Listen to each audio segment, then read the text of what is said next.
Alors, monsieur Rubin, d'abord, selon vous, ce sujet, quand on parle de l'éducation, le système éducatif ici au Congo, comment vous les trouvez d'abord ce système éducatif? Pour vous, ce système est-il vraiment fiable ou bien vous le trouvez avec de petits problèmes ou de petits soucis?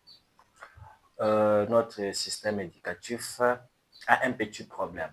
Lesquels? Et ce petit problème, c'est que euh, on doit voir d'abord ce qui se passe dans notre pays. Mhm. Et ce qui fait en sorte qu'on manque aujourd'hui de l'emploi, c'est sur base de quoi? Et nous avons tant de diplômés, tant de cadres universitaires qui manquent d'emploi, mais bien éduqués à l'école. Maintenant, qu'est-ce qui fait en sorte qu'aujourd'hui, on manque l'emploi? D'abord, c'est une question que j'allais déjà vous poser. C'est le problème de manque d'emploi. Donc, c'est Voilà. dit à la mauvaise qualité d'enseignement ou bien est dit au juste le manque d'emploi comme ça. On a reçu une bonne qualité d'enseignement, mais on manque l'emploi sur la cité et sur la Euh, communauté plutôt. D'abord, on doit comprendre qu'il y a un problème entre celui qu'on enseigne Mhm. et celui qui enseigne lui-même. La première des choses, d'abord, on doit voir d'abord la qualité de vie de celui qui t'enseigne. Tu vois ça? Oui.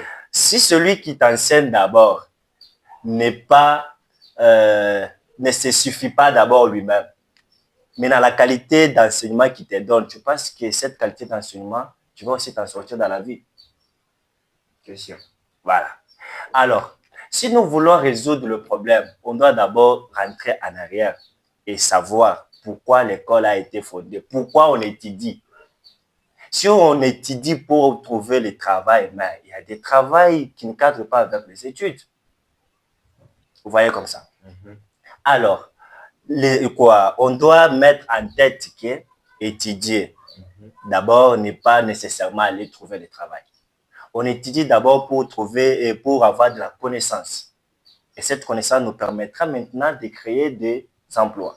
Maintenant, poser la question à ceux qui étudient. Tout le monde, ils partent à l'école pour trouver des emplois.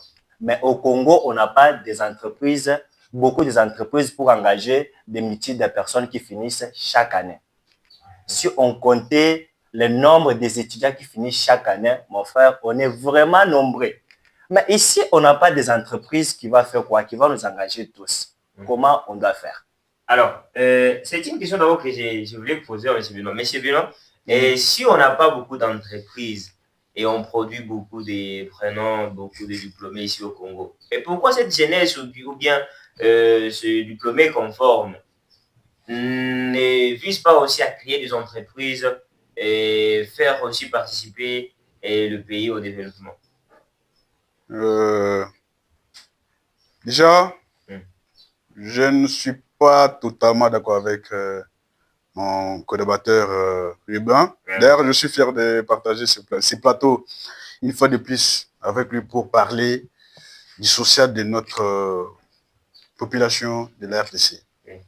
Lorsqu'il dit qu'on doit d'abord voir la qualité de celui qui enseigne pour Mhm. savoir si ce qu'il va donner, ça va permettre à l'autre de trouver des travail ou pas. Je pense que euh, je n'ai pas désorienté son idée ou quelque chose pareil.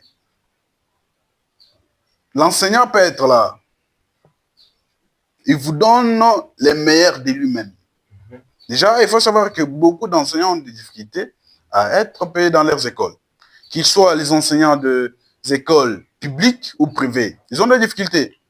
L'enseignement, c'est un travail qui demande assez d'énergie pour l'exercer.